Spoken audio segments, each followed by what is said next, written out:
It's a hot day, man. Clocking back in, man. What's up, Jaeway Lane? Let's get it. As y'all can see, it's story time. The story that I'm gonna be talking about is the time when I had my first wreck. And that was my only wreck ever.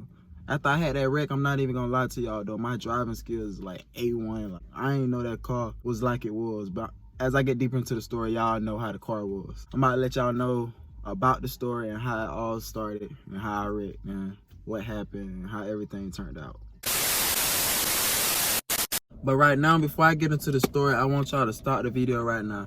I want y'all to like, subscribe, and turn on y'all post notifications. Do that for me, real quick. I'll be waiting. So yeah, she was like somewhat of my girlfriend, but really, I ain't get no real girlfriend until I met the girl who I'm with now, which y'all know is Dazzy. That's my girl, and if y'all don't know her, y'all can go watch my past videos, and y'all will see who she is. Yeah, that's my wifey right there. That's a real girlfriend. But that's off topic. If y'all wanna know about that and how I feel about her, y'all go watch that video when I was in Kansas missing her, and I was in college in Kansas. But back on the topic, it was me and this girl. I'm gonna describe her as girl. I'm not gonna put nobody's name in the video, but my homeboys, Keydare and Fat, and maybe his mama.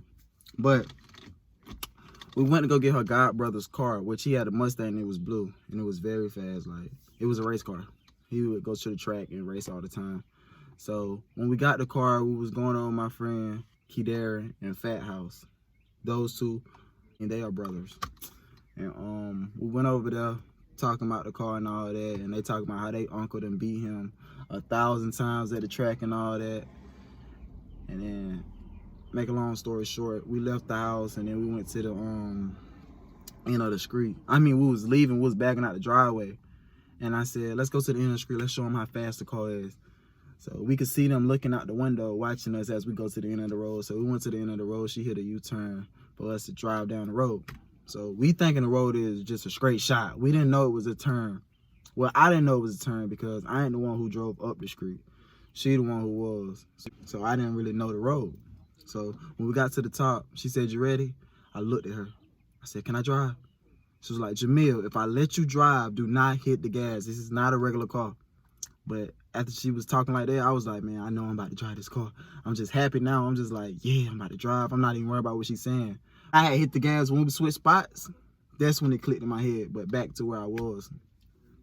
She climbed over. I got out of the car and I went on the other side. And I got in the car. I looked at her. I said, "You ready? Put on your seatbelt." She put on her seatbelt. I wasn't even worried about my seatbelt. You know, I'm just ready to hit this. I ain't never drove a race car before. This was an experience I never experienced before. I was just so ready for this. So I'm in the driver's seat. She done put her seatbelt on. Remember now, I ain't put on my seatbelt. I wasn't even thinking about no seatbelt. So I did exactly what she told me not to do.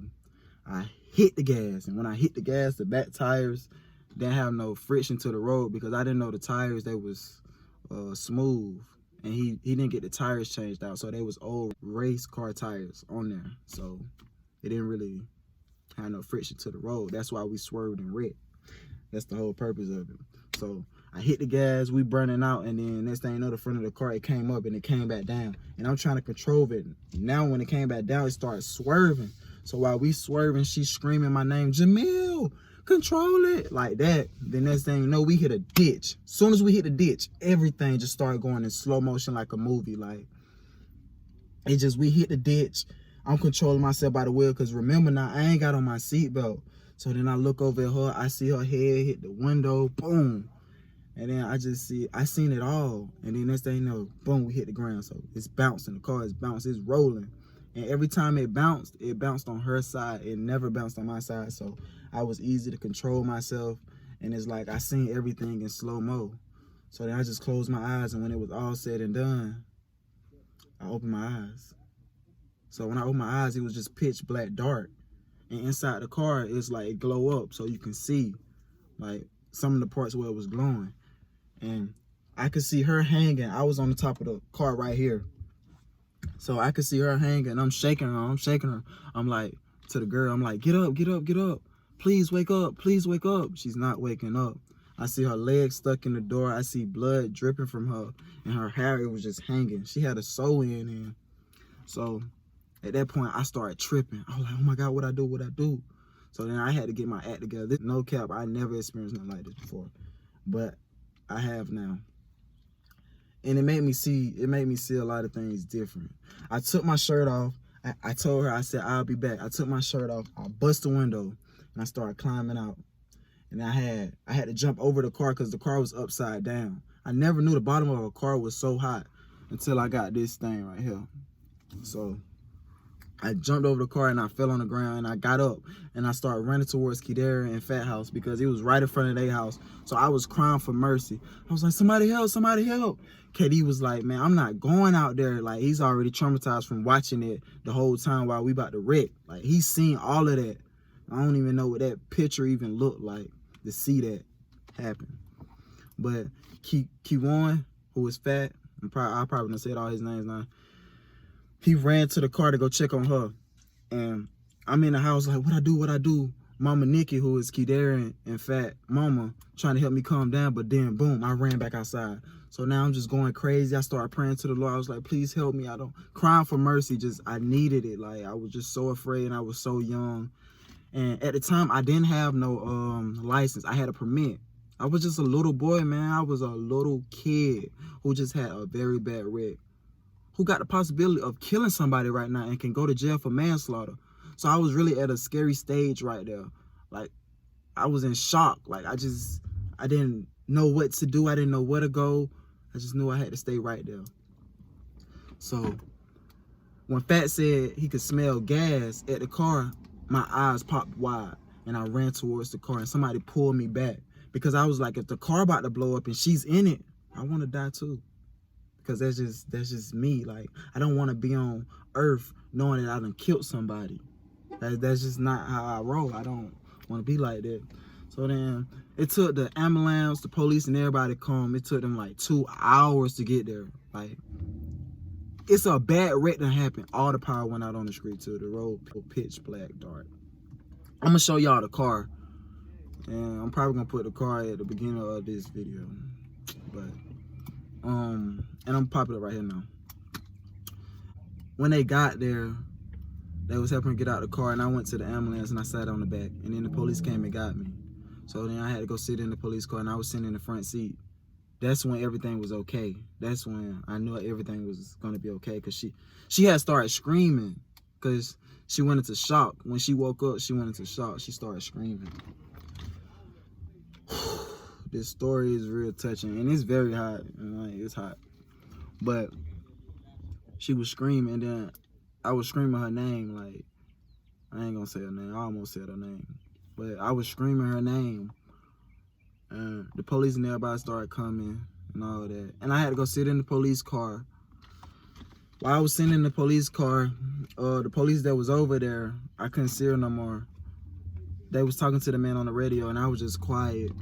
I ain't never seen the inside of a police car before. I never thought I'd be sitting in a police car. Then I see her mama, brother, and sister, and everybody walking by. So I jump out the police car and I ran towards them. They said, "This is my son. Can I get my son?" The officers was like, "Ma'am, I can't. So they gave me a hug. They was just happy. They was just happy that we was okay, and she was talking. Like, she's gonna be okay at this point. She's not dead. So I got back in the car with the police, and then I hear the officers who's over there by the car. They said to the officer who's in the car with me, "Do you have the driver?" And he said yes. So then they said, "All right, lock him in and don't let him go nowhere." So the officer had to make me put on my seatbelt, and in the police car, they use a key to unlock the seatbelt. So I was really locked in then. So they should have just kept me with the seatbelt on, but then they put the seatbelt on me, put handcuffs on me, and I was like, man, I'm about to go to jail. So I just started praying even more for mercy, because I was very sorry about that situation. That was never my intentions to make that situation happen. Make that situation happen. But it happened. So then hours go by, and they flying her to Greenville Hospital, and all I gotta do is sit in the police car while she's going there until my mama get there. My mama got there about 1 o'clock in the morning, because my mama, she was at work. So my mama didn't know nothing about it. And when she found out about it, she was scared. She was like, "Is my son okay?" and all that. Like, this was a scary point in my life in one night. You're like, your life can change in one night. So she came and got me, and we shot straight up to Greenville to the hospital to go check on him. And she called me while we was on the way up there. She was like, Jamil, I'm sorry, Jamil, I'm sorry that I did this to you. And I was like, no, it's not your fault. It's all me. So I had to tell her the story for her to know, because what happened to her was she really, I don't know, she could have died and came back to life. I really don't know. I just know she didn't remember anything. So when I got to the hospital, I never seen her look like that before. Her face was swole, her ear, it was cut. They had to do surgery on her ear, and her leg was broke. They had to put screws in her leg. But she's doing very fine now. It took her like 3 to 6 months to recover from that incident. But me, on the other hand, nothing was wrong with me. So I wasn't even worrying about myself. I was okay. It was like an action movie, and I'm the star that can't die or get damaged. But it wasn't a movie. I mean, my life is a movie. I'm not even gonna count with y'all. But yeah, it took her like 3 to 6 months to heal. But turned out she just wasn't my type. I'm not gonna go in there and tell y'all what happened and all that, because really that's none of y'all business. But I got a wifey now. I'm so happy with my life now. I'm so happy where I'm at. I got so much positive stuff going on for myself. And that moment right there could have changed my whole life, and I could have been in jail for manslaughter right now. As we speak, as you listen to me and look at my video right now, I could be in jail. I'm an athlete, I do YouTube, I work. I'm just a hustler, I'm a hard-working man. And I guess God was like, he don't supposed to be in a jail cell. Police do not supposed to bother him.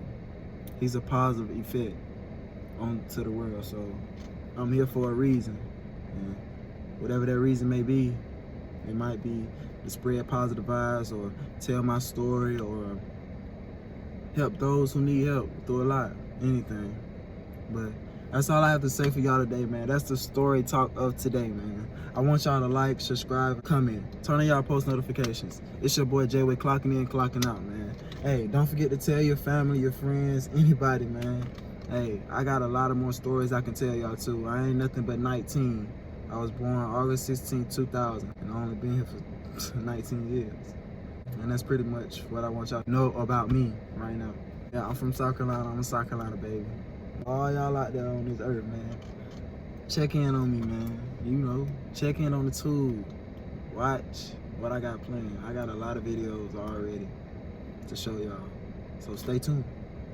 It's your boy Jaeway. Catch y'all on the flip side.